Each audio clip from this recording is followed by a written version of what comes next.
All right, let's jump right in, shall we? Today, we're taking a deep dive into Train Your Mind to Be Successful by Sayra S. Montes. Oh, interesting Yeah, choice. it's a self-published book, aims to be like your ultimate guide to personal transformation. And it all starts with mindset, Mindset, huh? That's a hot topic these days. right? And Sayra's got some serious credentials, multilingual author, teacher, translator, the whole nine yards. So she's clearly passionate about learning and growth, but does the book deliver? That's what we're here to figure out, right? Is it all hype or is there something substantial to it? One thing that struck me is that she doesn't just stick to the feel-good, positive thinking stuff. Oh, that's good to hear. I was a little worried it might be all fluff, no substance. No. She actually brings in some pretty serious science to back up her claims. Okay, now I'm intrigued. Like, whoa. She talks about neuroplasticity. Ah, so how our brains can actually change and adapt. Exactly. And she even delves into the law of attraction. And get this, even quantum physics. Whoa, hold on. Quantum physics, that's getting pretty deep. I know, right? So we're not just talking about positive thinking here, but like actual tools for rewiring your brain for success. Okay, that's a different angle. I'm definitely curious to hear more about that. Me too. Let's start with something that jumped out at me right away, what she calls the Early Birds Club. She's a big advocate for having a structured morning routine. Okay, I can see the appeal of that. Starting your day with intention and all that. Exactly. But she really emphasizes the importance of waking up early. Early bird gets the worm, right? Yeah, something like that. But what's the big deal about it? I mean, some of us are just naturally night owls, right? Does she address that? Well, she argues that even waking up just 15 minutes earlier can have a significant impact on your whole day. 15 minutes. That doesn't sound too bad. Right, and think of it like compound interest for your time. Ooh, I like that analogy. Small changes add up over time.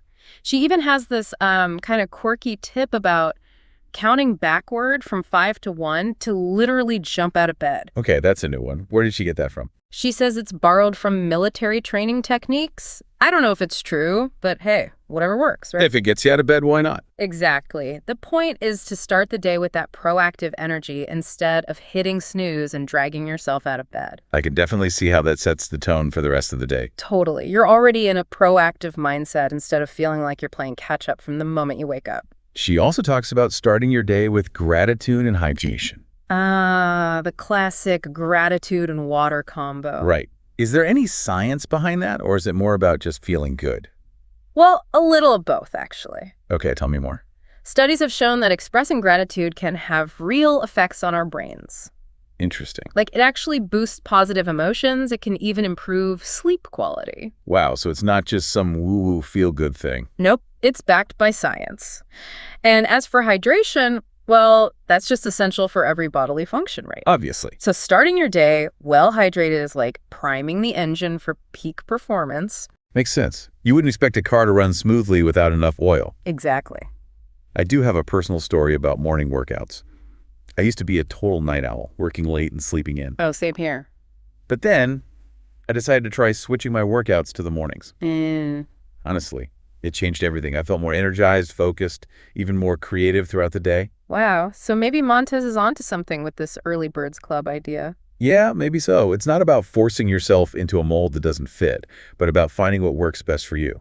Right. The key is to create a morning routine that sets you up for success, whatever that looks like for your individual lifestyle and goals. Now let's move on to another major theme in the book, the power of a positive mindset. Ah, yes, the classic think positive advice. We hear this all the time, right? But Montes doesn't just tell you to think happy thoughts. She actually dives into the science of neuroplasticity, Okay, that's interesting. explaining how our brains can literally change based on our thoughts and actions. It's like we can actually rewire our brains for positivity. Exactly. But how does that actually work? It sounds a bit like magic. Well, think of your brain like a garden. A garden. Okay, I'm following. Every thought you have, every action you take is like planting a seed. Negative thoughts are like weeds. And positive thoughts are like, Flowers. exactly.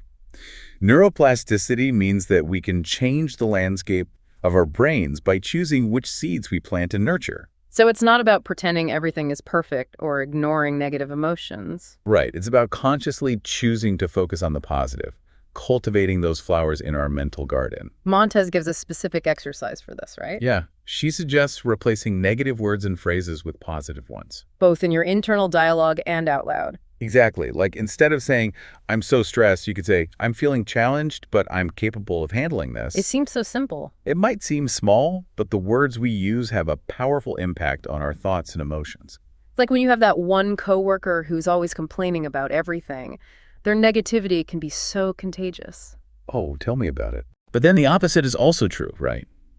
If we surround ourselves with positive people and language, Absolutely. It can uplift our own mindset. so we can literally rewire our brains by changing our language patterns. Think of it like creating a new path in the woods. Okay, I like that. The more you walk that path, the clearer and more defined it becomes, right? Makes sense. It's the same with our neural pathways. The more we repeat those positive thoughts and phrases, the stronger those pathways become, making positive thinking more automatic over time. So it's like building a mental muscle. Exactly. But what about when things are genuinely tough? Are we supposed to just pretend everything is fine? No. Montes acknowledges that life isn't always sunshine and rainbows. Good, because that would be unrealistic. Right. There will be challenges, setbacks, and times when you feel anything but positive. The key is recognizing that you have a choice in how you respond to those challenges. Okay, so it's about acknowledging those negative feelings, but not letting them control us. Exactly. You can choose to focus on the lessons you can learn, the opportunities for growth, or even just the simple fact that you're still here, still fighting. It's about finding the silver lining, even in the darkest clouds. Beautifully put. Montes doesn't advocate for toxic positivity or pretending that everything is always perfect. It's about recognizing that even in difficult times, there are always things to be grateful for, lessons to be learned, and opportunities for growth. And the more we focus on those positive aspects, the more we empower ourselves to move forward. Precisely. That brings us to another major theme in the book: dreaming big. Montes really encourages us to think beyond our perceived limitations and set those ambitious goals. Okay, I can get behind that. Shoot for the stars and all that. Right. But isn't there a danger in setting goals that are too unrealistic? Could that lead to disappointment and discouragement? That's a good question. I've definitely struggled with that. Montes addresses that concern directly. She uses the example of Martin Luther King Jr.'s dream. Oh, wow, that's a powerful example. Right. Something that seemed utterly impossible at the time, but ultimately changed the course of history. It's a good reminder that what seems impossible today might become reality tomorrow. Exactly.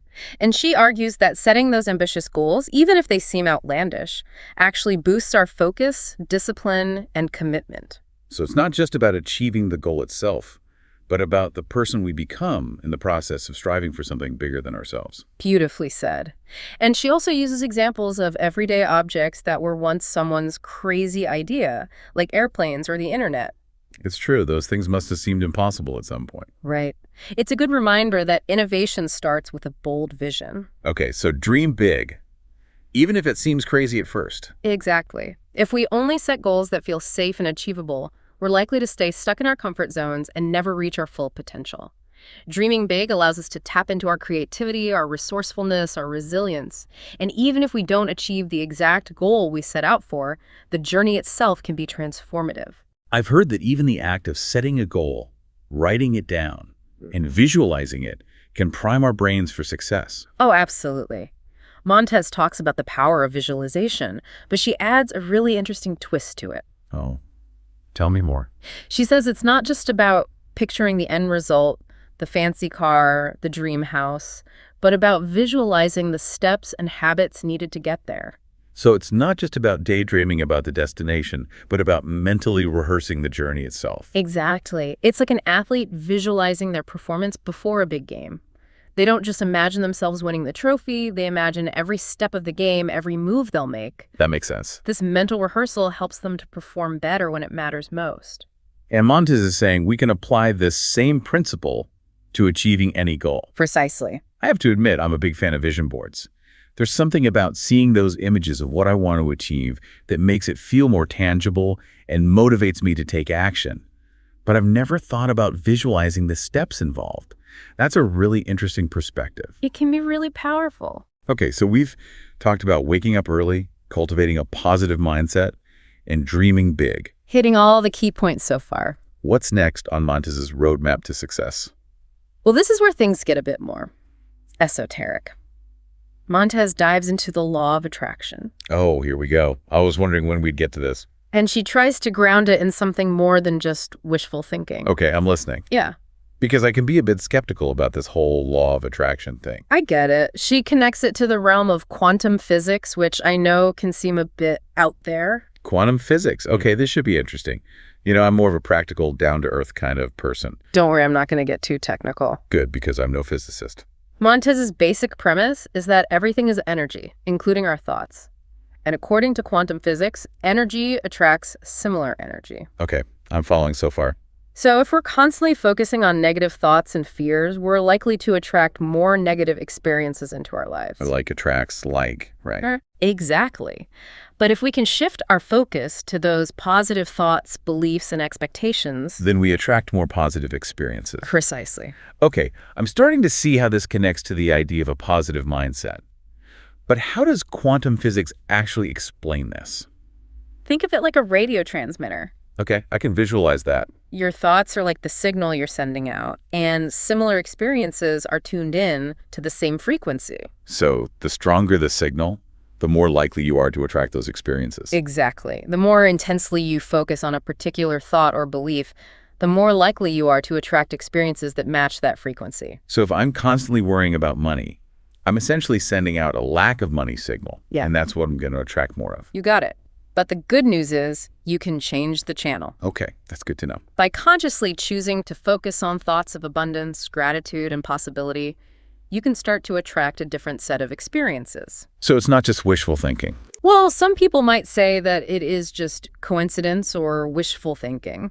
Right, that's what I always thought. But here's what's fascinating. Montes points out that ancient civilizations, the Babylonians, Greeks, Indians, and others, they observed patterns of synchronicity, meaningful coincidences, long before we had the scientific language to explain it. You're telling me that ancient cultures were tapping into quantum physics without even realizing it? It's an intriguing thought, isn't it? They noticed these patterns in the universe, these seemingly random events that held deeper meaning and significance. Maybe they were onto something that we're only beginning to understand now through the lens of modern science. That's pretty mind-blowing. I've definitely had some pretty wild experiences with synchronicity myself, moments where it felt like the universe was conspiring to help me achieve a particular goal. We've all had those moments, haven't we? But let's be real, we all struggle with self-doubt, right? Those little voices in our heads telling us we're not good enough, smart enough, or whatever enough. Oh, absolutely. Those voices could be so loud sometimes. Right. And if we don't believe in ourselves, how can we possibly expect to attract our desires? That's the million-dollar question, isn't it? Does Montes address this in the book? She does. She acknowledges that self-doubt is a common human experience, but she challenges the belief that we need to have 100% unwavering belief for the law of attraction to work. Okay, that's good to hear, because 100% belief all the time. That's a tall order. Right. In fact, she shares a surprising statistic from the book. You only need to believe 51% to start manifesting your desires. Wait, only 51%? Really? That's a lot less intimidating than I thought. It's more about tipping the scales in favor of belief, even if it's just a slight edge over the doubt. So it's not about pretending those doubts don't exist. No, it's about consciously choosing to shift our focus to what we want to believe, even if it's just a sliver more than the doubt. That's actually really empowering. It is, but how do we actually do that? How do we shift those beliefs, especially those deeply ingrained subconscious ones that seem to sabotage our best efforts? That's a great question. Because sometimes it feels like those beliefs are hardwired into our brains. It can definitely feel that way. And that leads us to one of Montes's key concepts, mindset shifts. Mindset shifts. Okay, tell me more. She emphasizes that changing your mindset isn't about some magical overnight transformation. Good, because I'm not sure I believe in magic. It's about learning a new skill. A skill. So we can actually learn to change our mindset. Exactly. Think of it like learning to play a musical instrument or speak a new language. It takes effort, consistency, and a willingness to practice. So we're not just stuck with the mindset we were born with. We can actually choose to change it, rewire our thinking patterns. Exactly. But how do we actually do that? What are the specific techniques? Yeah, that's what I want to know. Spill the beans. Well, Montes uses this analogy of the subconscious mind as a servant who carries out the commands of the conscious mind. Okay, I'm intrigued. So our subconscious mind is like our personal assistant. In a way, yes. And if we're constantly feeding our subconscious mind negative thoughts and limiting beliefs, that's what it's going to act on. It's like giving your assistant bad instructions. Exactly. But if we consciously choose to feed it positive, empowering thoughts. Then that's what it will manifest in our lives. Precisely. Okay, so the first step is becoming aware of the negative thoughts and beliefs that are holding us back. Awareness is key. It's about paying attention to your inner dialogue, noticing the patterns of thought that are creating your reality. Then you can start to challenge those thoughts and replace them with more empowering ones. This reminds me of something else Montes talks about, embracing discomfort as a sign of growth. Ah, yes. Stepping outside of that comfort zone. She says that if you're not feeling at least a little uncomfortable, you're probably not pushing yourself hard enough to grow. She's right. She uses the analogy of physical exercise. If you're not feeling a bit of discomfort, you're probably not challenging your muscles enough to get stronger. I can relate to that. No pain, no gain, right? Exactly. The same applies to our minds. It's in those moments of discomfort when we're stretching ourselves beyond our familiar limits that we experience the most growth. So growth happens when we're pushing ourselves, even when it feels a little scary or uncomfortable. Exactly. And, in a world that glorifies the hustle and grind, Montes throws in a seemingly counterintuitive idea, self-care. Self-care. Okay, I'm all for that, but isn't that a bit contradictory? It might seem that way, right? Yeah, like we're supposed to be working hard and pushing ourselves, but then also taking care of ourselves. Montes sees self-care not as a luxury, but as a foundation for achieving goals. Okay, that's a different way of looking at it. So it's not about being selfish or indulgent. Not at all. She connects self-care to ancient wisdom traditions like Ayurveda and traditional Chinese medicine. Ooh, interesting. Tell me more. They emphasize preventative care and maintaining balance in all areas of life. So it's about taking care of ourselves so we can be our best selves. Exactly. She argues that when we prioritize self-care, we actually enhance our productivity and well-being in the long run. It's like taking your car in for regular maintenance. Oh, I like that analogy. If you neglect it, eventually it's going to break down. Makes sense. So self-care is like preventative maintenance for our minds and bodies. Exactly. And it's not just about indulging in bubble baths and spa days, although those can be lovely too. Oh, I do love a good spa day. But I know it's about more than that. Right. Montes emphasizes the importance of setting boundaries, prioritizing sleep, nourishing our bodies with healthy foods, and even just taking a few minutes each day to do something that brings us joy. It's about being kind to ourselves, both physically and mentally. Exactly. She also stresses the importance of treating ourselves with kindness and compassion, recognizing that we can't pour from an empty cup. Okay, I'm starting to see how self-care isn't selfish. It's actually essential for achieving our goals and living a fulfilling life. It's about recognizing that we deserve to be cared for, both by ourselves and by others. Absolutely. Speaking of others, Montes also dives into the power of our environment. Our environment, like the people we surround ourselves with. Exactly. And she has a pretty strong stance on this. Oh, tell me more. She advises readers to abandon the negative people club. Wow, that's pretty direct. Even if it means cutting ties with family members who are holding us back. She doesn't mince words, no.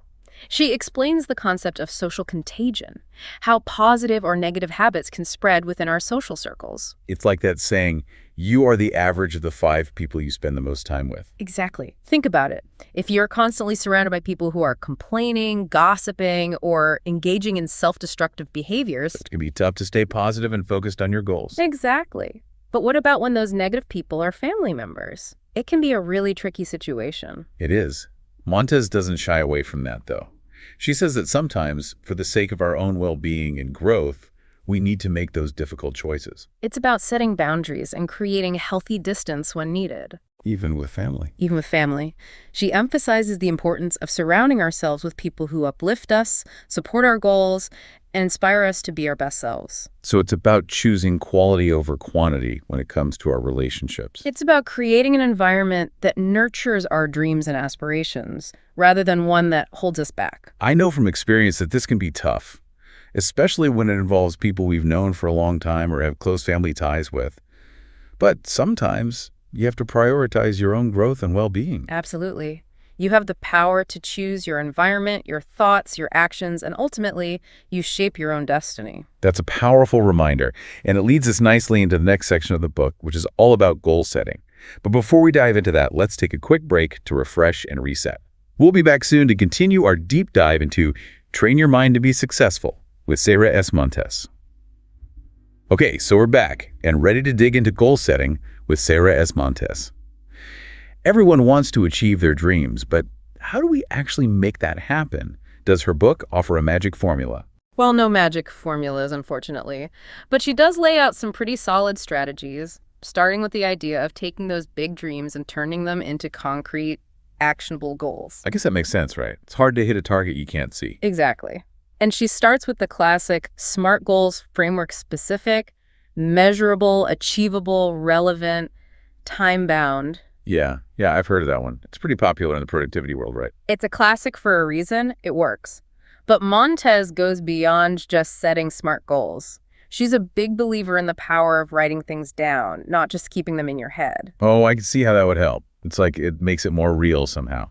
Exactly. Plus, it forces you to be more specific.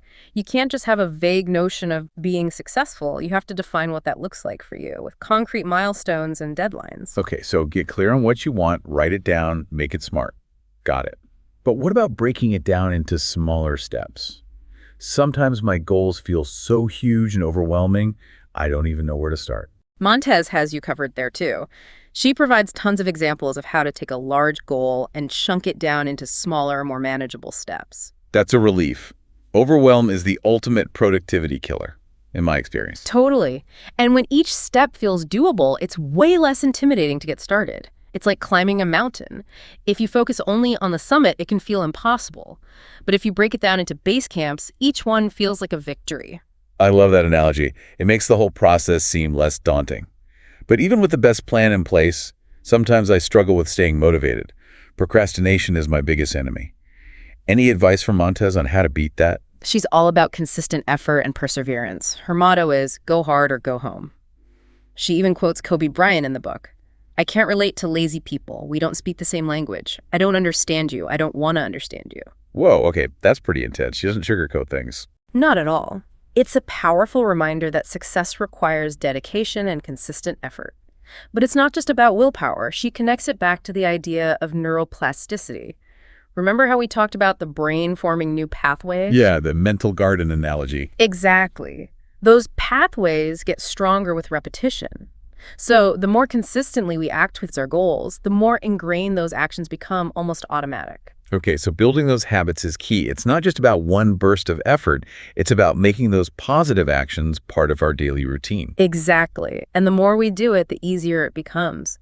But here's where Montes throws in a curveball. Ooh, what's that? She's also a big advocate for taking breaks. Wait, hold on. Taking breaks? I thought we were supposed to be going hard, pushing ourselves to the limit. It might seem counterintuitive, especially in our always-on culture, but Montes argues that rest and relaxation are actually essential for sustained success. Chronic stress, she says, drains our mental and physical resources. Yeah, I can see that. When I'm feeling burnt out, my productivity plummets. I'm more likely to make mistakes, and my creativity just disappears. Montes isn't saying we should be lazy, but she emphasizes the importance of strategic downtime.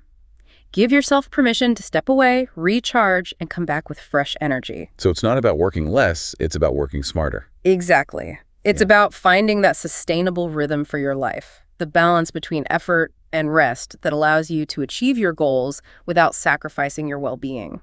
That makes a lot of sense. And honestly, I need to get better at taking breaks. Yeah. I tend to push myself too hard sometimes. We all do. But remember, it's a marathon, not a sprint.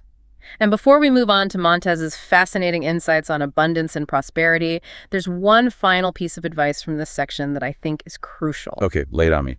What's the secret sauce? It's all about staying humble and teachable. Humility. I don't usually think of that as a key ingredient for success. Isn't it more about confidence and self-belief? Montes argues that a beginner's mindset, the willingness to admit that you don't know everything, and being open to learning from others is essential for growth. It's like that saying, the more you know, the more you realize you don't know. Exactly. When we get stuck in thinking we have it all figured out, we close ourselves off to new information and opportunities for growth. I can definitely see how arrogance and a know-it-all attitude can be major roadblocks. You miss out on so much valuable insight and feedback when you're not willing to listen. Exactly.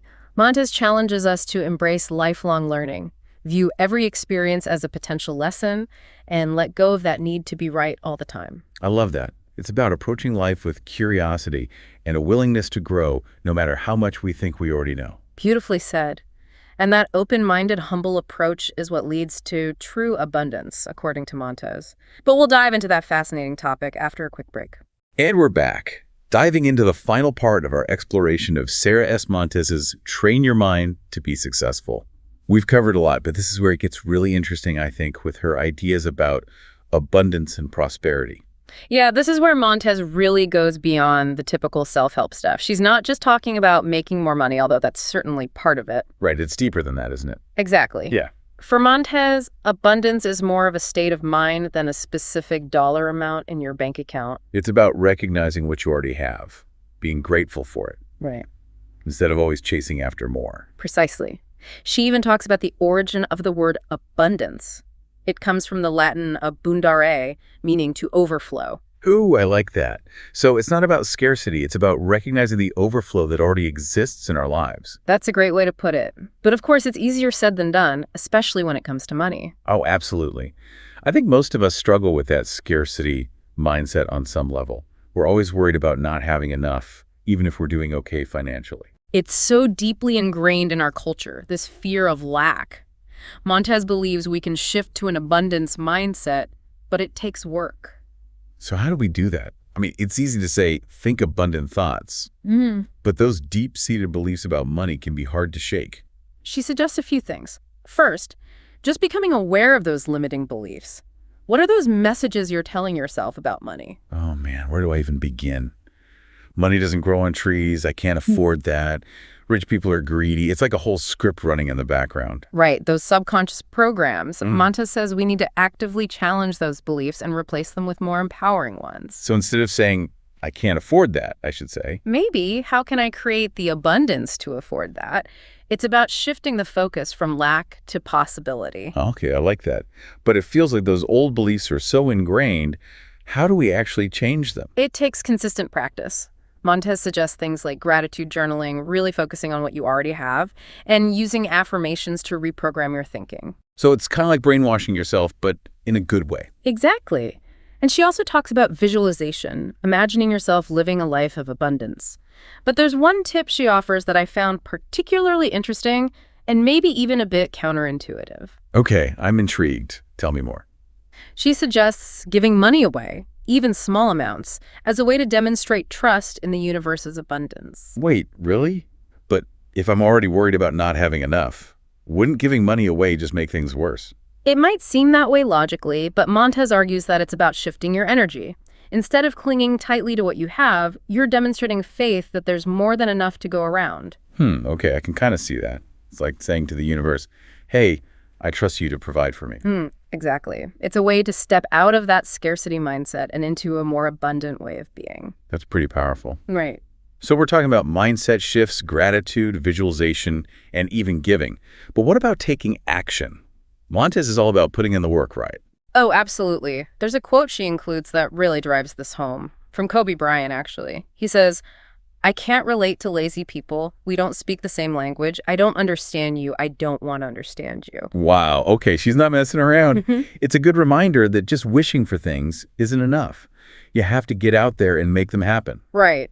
And Montes acknowledges that taking action can be scary, especially when it means stepping outside of our comfort zones or facing those deeply ingrained fears. Ugh.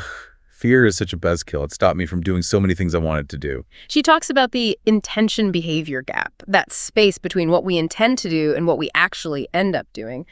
We all know that feeling of wanting to achieve something, but then procrastination or fear takes over. Oh yeah, I'm the queen of procrastination. Yeah. Any tips from Montes on how to overcome that? She offers a few practical strategies. Breaking tasks down into smaller steps, setting deadlines to create that sense of regency, and rewarding yourself for progress, even small wins. Okay, that makes sense.